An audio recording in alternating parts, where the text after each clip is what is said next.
Yes, students, today we are going to start our next topic accounting on dissolution of partnership firm. ठीक है, यहाँ पे हमने accounting करनी है डिसोल्यूशन ऑफ पार्टनरशिप फर्म की. ठीक है, अब देखो जहाँ अभी तक हमने change in profit sharing ratio, admission, retirement और डेथ में एक तरह के ही अकाउंट बनाए थे जिसमें revaluation, partners, capital account and balance sheet बनती थी. ठीक है, पर इसमें at the time of dissolution, क्योंकि अब तो हम दुकान बंद करके घर जा रहे हैं. ठीक है, तो यहाँ पे 5 टाइप्स ऑफ अकाउंट्स जो हैं वो मेनली होते हैं.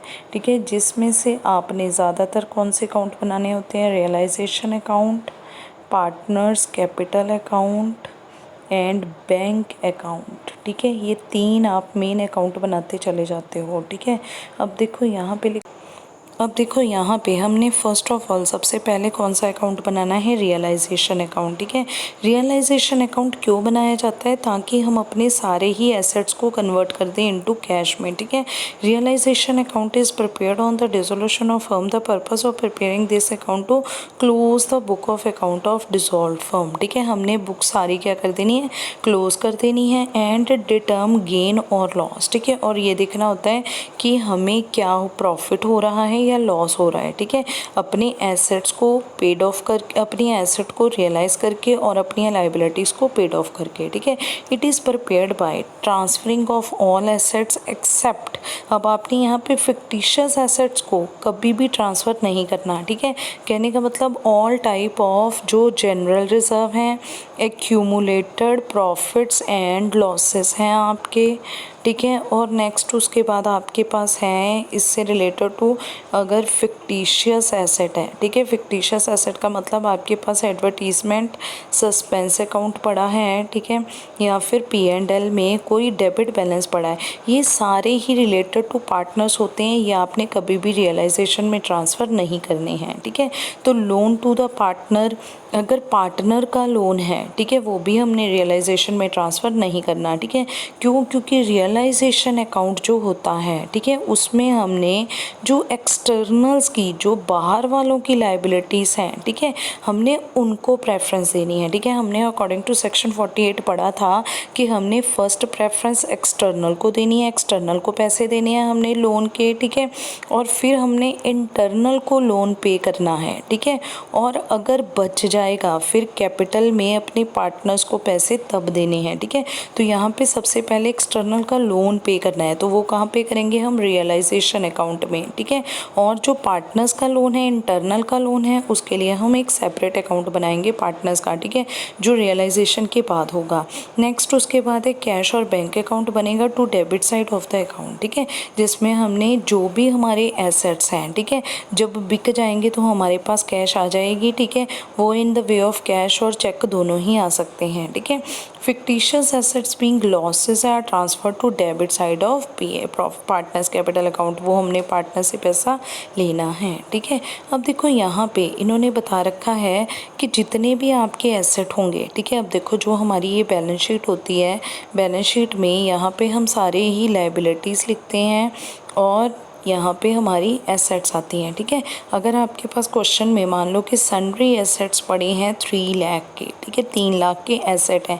एसेट का कौन सा बैलेंस होता है? डेबिट बैलेंस होता है. ठीक है, अब हम एसेट्स को राइट ऑफ कर रहे हैं, ख़त्म करने जा रहे हैं. ठीक है, तो इस केस में हम क्या कर देंगे? सारे एसेट्स को क्रेडिट कर देंगे. क्यों? क्योंकि रियलाइजेशन अकाउंट जो होता है वो एसेट्स को राइट ऑफ करने के पर्पज़ से ही बनाया जाता है कि अब हमने इसको डिक्लेयर कर देना है. जितने भी एसेट बिकेंगे उनसे हमें कैश आ जाएगा. ठीक है, तो हमने क्या लिख देना है? कैश आ गया टू रियलाइजेशन अकाउंट. क्यों? क्योंकि हमने ऑलरेडी ये सारे ही जितने भी एसेट हैं ये ट्रांसफ़र कहाँ कर रखे हैं? रियलाइजेशन अकाउंट में. ठीक है, हम इनको रियलाइज्ड कर रहे हैं इनटू कैश में. ठीक है, जो भी पैसा हमारे पास आ जाएगा, ठीक है, कैश में, वो तो हमने ले लेना है.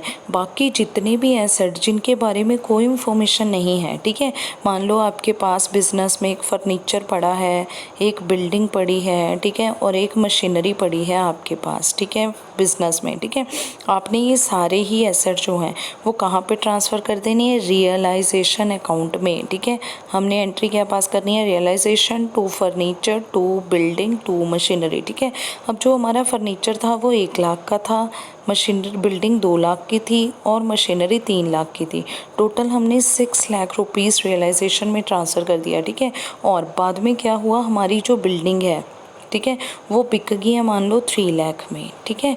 और जो हमारी मशीनरी है वो बिक गई है हमारी 1 लाख में। फर्नीचर के बारे में कोई अदर इन्फॉर्मेशन गिवन नहीं है, ठीक है। तो हमने कैश जो बिज़नेस में फर्म में आएगी वो कितनी आएगी, 4 लाख आएगी, ठीक है। टू हमने किसको ट्रांसफ़र कर देना है, रियलाइजेशन अकाउंट में, ठीक है। रियलाइजेशन अकाउंट में क्यों, क्योंकि यहाँ पे ये सारे एसेट ऑलरेडी कहाँ पे ट्रांसफ़र हो रखे हैं, रियलाइजेशन अकाउंट में, ठीक है। तो हमने रियलाइजेशन अकाउंट को क्या कर देना है, क्रेडिट कर देना है, ठीक है। और कैश कितनी रिसीव हुई है, 4 लाख, ठीक है। और 2 लाख का आपको क्या हो गया, नुकसान हो गया। जो फर्नीचर के बारे में, जो एसेट के बारे में वो आपको कोई इन्फॉर्मेशन प्रोवाइड नहीं कर रहे हैं, ठीक है। तो आपने लेट कर लेना है, ये सोच लेना है कि जो आपके पार्टनर हैं वो फ्री ऑफ कॉस्ट ले गए हैं, ठीक है।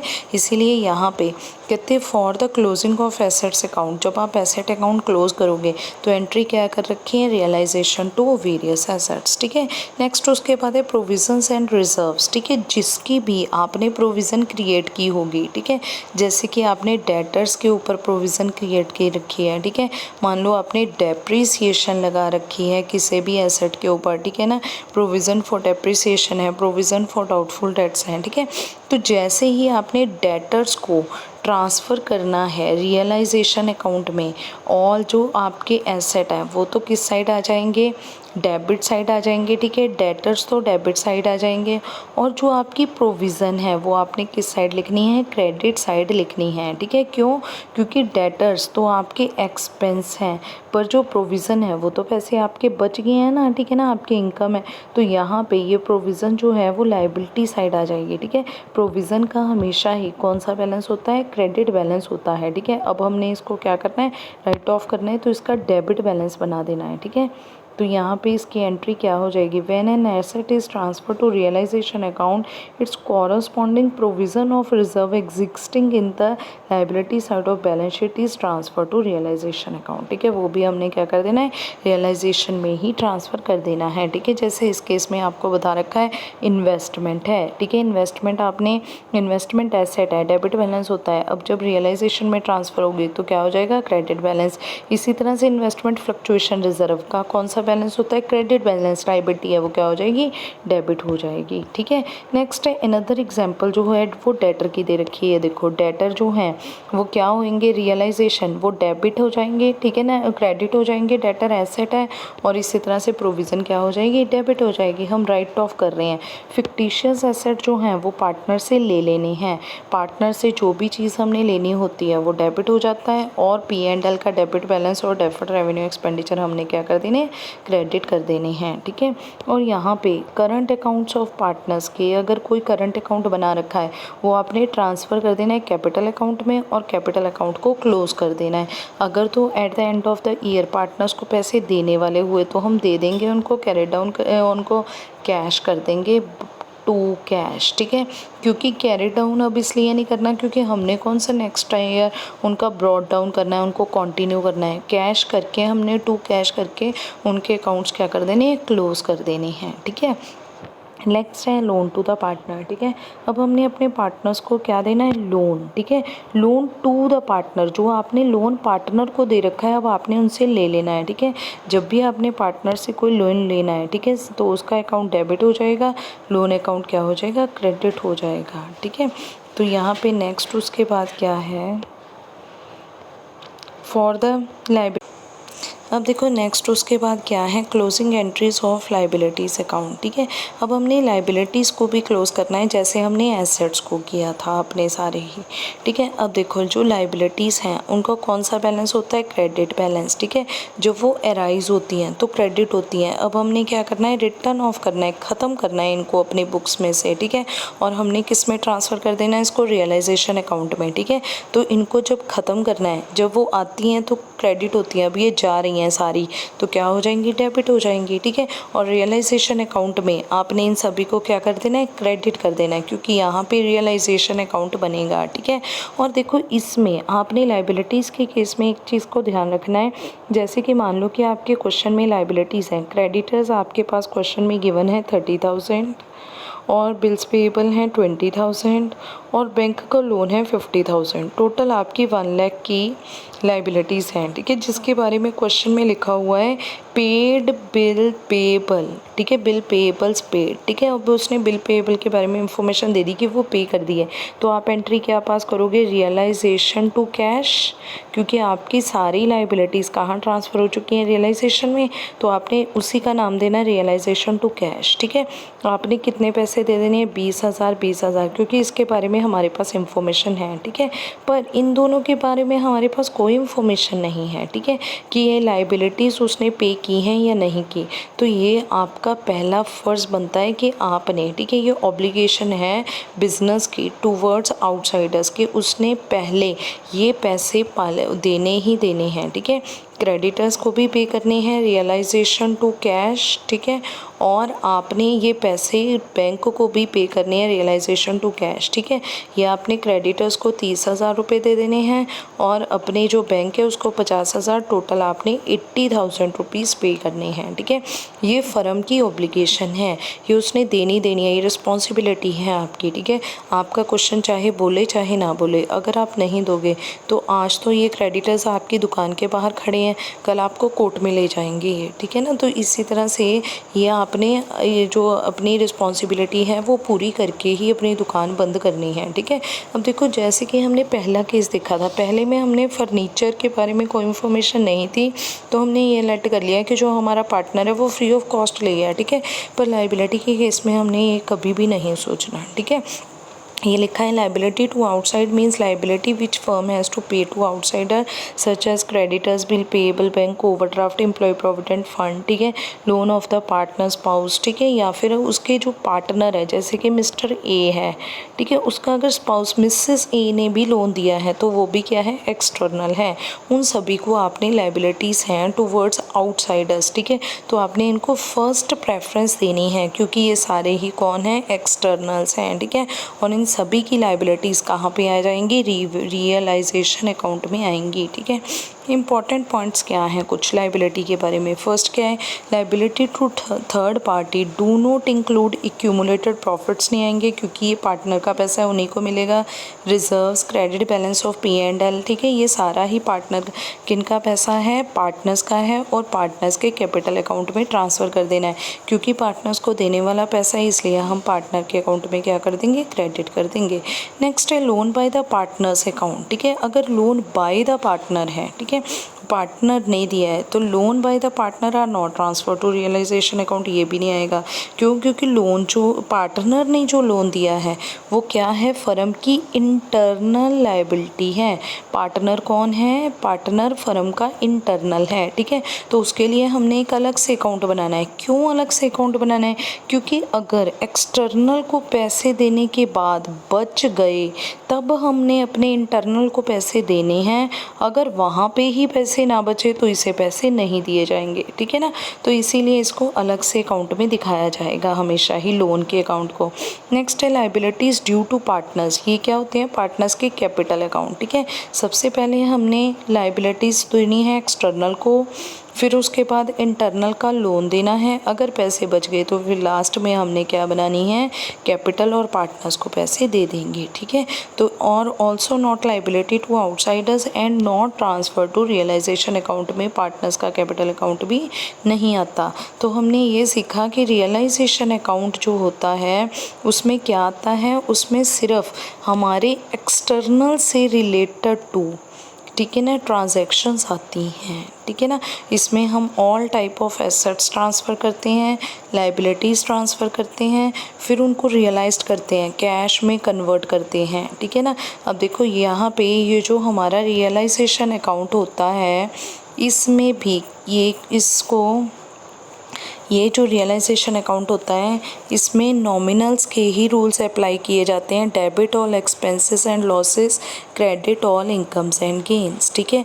और यहाँ पे सारे ही हम जो अपनी एसेट हैं, ठीक है, उनको ट्रांसफ़र कर लेते हैं डेबिट और लाइबिलिटीज़ को क्रेडिट साइड, ठीक है। और जब भी हमारी कोई लाइबिलिटी पेड ऑफ होती है तो वो हमारा एक्सपेंस है, हम डेबिट करते हैं। और जितने भी हमारे एसेट्स रियलाइज्ड होते हैं, बिकते हैं, हमारी जेब में पैसे आते हैं, तो वो हमारी सारी क्या होती है, इनकम होती है, हम उसे क्रेडिट कर देते हैं, ठीक है। और at the end of the time जब हमारा ये रियलाइजेशन अकाउंट बन जाता है, ठीक है, तो हम सारी इनकम को प्लस करते हैं, एक्सपेंस को माइनस करते हैं। तो यहाँ पे हमें जो गेन होता है वो हम पार्टनर्स को दे देते हैं उनकी रेशो में, ठीक है, जो भी उनकी एग्रीड रेशो होती है। अगर लॉस होता है तो पार्टनर से हम क्या करते हैं, ले लेते हैं, ठीक है। नेक्स्ट उसके बाद है वर्कमैन कंपनसेशन रिजर्व, ठीक है। इसकी ट्रीटमेंट क्या है, एक साल पेपर में सिर्फ वर्कमैन कंपनसेशन रिजर्व से रिलेटेड टू ही सारी जर्नल एंट्रीज आई थी, 6 की 6, ठीक है। इस चैप्टर में से हमें पेपर में 6 मार्क्स का क्वेश्चन आएगा, ठीक है। तो workman compensation reserve is a reserve set aside out of profit, ठीक है। तो वर्कमैन कंपनसेशन रिजर्व होता क्या है, जो हम प्रॉफिट में से, पार्टनर के प्रॉफिट में से पैसा निकाल के साइड पे रख लेते हैं, बिजनेस में रख लेते हैं, ठीक है। तो जो ये लाइबिलिटीज़ होती हैं ये हम यहीं से देख लेते हैं कैसे इसकी एंट्री करेंगे हम, ठीक है। देखो फर्स्ट है एक्स और वाई, दो पार्टनर हैं, रेशो है 3:2। Give the journal entry under the following situation. First क्या है, वर्कमैन कंपनसेशन रिजर्व जो है बैलेंस शीट में वो कितनी है, 75,000, ठीक है। तो वर्कमैन कंपनसेशन रिजर्व, रिजर्व का मतलब जो प्रॉफिट में से पैसा निकाल के रखा हुआ है, ठीक है। किसके लिए रखा हुआ है, एम्प्लॉयज़ के लिए रखा हुआ है, पर पैसा है किसका है, जो हमारे मालिक हैं उनका है, ठीक है। उनके प्रॉफिट में से ये पैसा हमने निकाल के क्या किया था, साइड पे रखा था, ठीक है। जिसमें से जो 45,000 रुपीज़ है, ठीक है, वो तो हमारे किसने दिया है, ए ने दिया है। और जो 30,000 रुपीज़ है वो किसका निकला था, बी का निकला है, वाई का निकला है। एक्स ने 45,000 दिया, वाई ने 30,000 रुपीज़ दिया, ठीक है।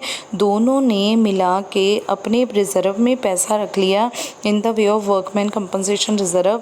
और देखा कि अगर तो हमारी किसी वर्कमैन, वर्कमैन का मतलब जो हमारी लेबर में काम कर रहे हैं, मज़दूर हैं हमारे, ठीक है, अगर तो उनमें से किसी को कोई मिस हैपनिंग हो गई, ठीक है, कोई घटना घट गई। अब देखो जैसे कि मशीन पे काम कर रहे हैं वर्कर, ठीक है, उन कई बार क्या होता है किसी वर्कर की बाजू कट जाती है, ठीक है, किसी को कोई प्रॉब्लम आ जाती है, किसी को करंट लग जाता है, ठीक है।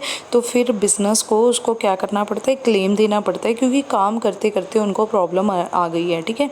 तो अगर तो कोई कंपनसेशन, हानि पूर्ति की जाती है उनकी, ठीक है, तो अगर तो कोई ऐसा क्लेम आ गया फिर तो पैसे देने पड़ जाएंगे। अदरवाइज़ तो ये पैसे किसके हैं, मालिक के हैं, किसकी जेब में जाएंगे, मालिक की जेब में ही जाएंगे, ठीक है। अब देखो इस केस में कोई भी क्लेम नहीं आया तो ये पैसे किसके हैं, एक्स और वाई के हैं, वो दोनों ले जाएंगे, ठीक है। एंट्री क्या होगी, वर्कमैन कंपनसेशन रिजर्व 75,000, दोनों को दे देना है 45,000 एंड 30,000, ठीक है।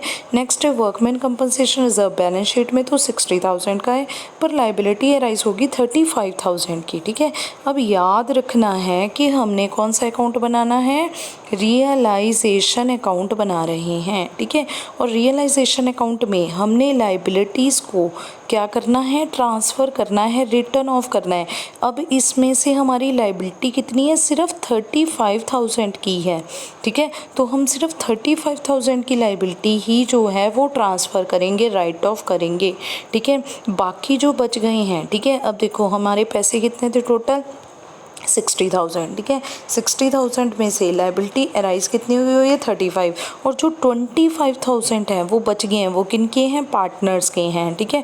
और वो आपने किसको दे देने हैं, पार्टनर्स को ही देने हैं इन रेशो ऑफ 3:2 रेशो में, ठीक है। तो यहाँ पे सबसे पहले तो हम क्या करेंगे, रियलाइजेशन अकाउंट में ये लाइबिलिटी को ट्रांसफ़र कर देंगे, ठीक है। वर्कमैन कंपनसेशन रिजर्व लाइबिलिटी कितने की राइज हुई है, 35,000 की, ठीक है। ये हमने ट्रांसफ़र कर दिया, हम इसकी जर्नल एंट्री पास करेंगे। वर्कमैन कंपनसेशन रिजर्व जब क्रिएट होते हैं तो क्रेडिट होते हैं, क्रेडिट बैलेंस है, अब डेबिट हो जाएगा workman compensation reserve to realisation, ठीक है। कितना आ जाएगा, 35,000 एंड 35,000, ठीक है। फिर उसके बाद नेक्स्ट है जो बाकी बच गए 25,000 वो पार्टनर्स का है, उनको दे देना है, ठीक है। Workman compensation reserve to X to Y, ठीक है। कितने पैसे? 25,000। इस 25,000 को दोनों को बांट देना है हमने। कितना आ गया? 15,000 एंड 10,000, ठीक है। अब लास्ट में ये जो लाइबिलिटी क्रिएट हुई है ये पार्टनर को पे करनी पड़ेगी टू कैश, ठीक है। कितना पैसा? 35,000, ठीक है। और फिर आपने ये जो वर्क आपने लाइबिलिटी है वो किस में ट्रांसफ़र कर दी? रियलाइजेशन अकाउंट में। तो एंट्री क्या आ जाएगी? रियलाइजेशन टू कैश, ठीक है। यहाँ पे देखो इन्होंने एंट्री पास की हुई है वर्कमैन कंपनसेशन रिजर्व में। पहले 35,000 किया, सिर्फ हमने लाइबिलिटी ट्रांसफ़र करनी है, फिर जो बाकी पैसा था वो पार्टनर्स को दे दिया, और लास्ट में आपने लाइबिलिटी जो है वो क्या कर दी है? पेड ऑफ कर दिए हैं। किस में? बैंक अकाउंट में, ठीक है। इसी तरह से नेक्स्ट है वर्क। यहाँ पे देखो अब थर्ड केस में वर्कमैन कंपनसेशन रिजर्व तो हमारे पास 60,000 के हैं, पर लाइबिलिटी कितने की राइज होगी? 75,000 की, ठीक है। अब जो हमारे रिजर्व्स हैं, ठीक है, रियलाइजेशन अकाउंट में हम अपने जो रिजर्व्स हैं, ठीक है, वर्कमैन कंपनसेशन रिजर्व वो ट्रांसफ़र करेंगे 60, ठीक है। पर यहाँ पे हमारी टू कैश देना कितना पड़ेगा फर्म को? 75,000, ठीक है। 15,000 का फर्म को अपनी तरफ से और पे करना पड़ेगा, ठीक है। क्लेम एराइज हो गया है, ठीक है। इस केस में हमारे पास देने के लिए पार्टनर को तो कुछ बचा नहीं, तो पहले हम एंट्री रियलाइजेशन में वर्कमैन कंपनसेशन रिजर्व को ट्रांसफ़र करेंगे, workman compensation reserve to realisation, ठीक है। और फिर लास्ट में रियलाइजेशन टू कैश हम पे कर देंगे, ठीक है। ये देखो यहाँ पे वर्कमैन कंपनसेशन रिजर्व पहले हमने 60,000 जो है वो ट्रांसफ़र किया, नहीं फोर्थ है सॉरी, नहीं थर्ड है। तो वर्कमैन कंपनसेशन रिजर्व पहले 60,000 हमने ट्रांसफ़र किया और पेड कितना किया? 75,000, ठीक है।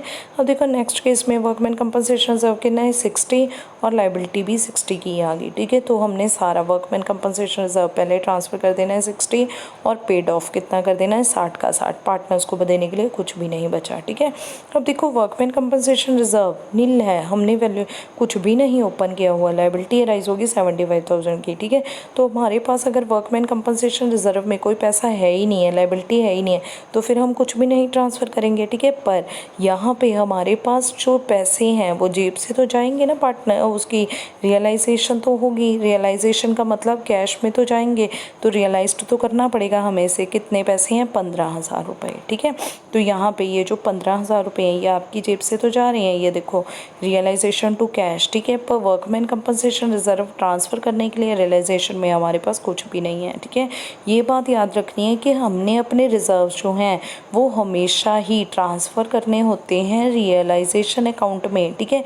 पर कितने करने होते हैं? अप टू द रियलाइज्ड, जितने भी वो रीअसेस होंगे, ठीक है, जितने भी वो पेड ऑफ होंगे, ठीक है, जितने वो हमने पेड ऑफ करने हैं सिर्फ उतने ही हमने उनको वर्कमैन कंपनसेशन रिजर्व को किस में ट्रांसफ़र करना है? रियलाइजेशन अकाउंट में, ठीक है। बाकी सारे नहीं करने हैं हमने उसे, ठीक है।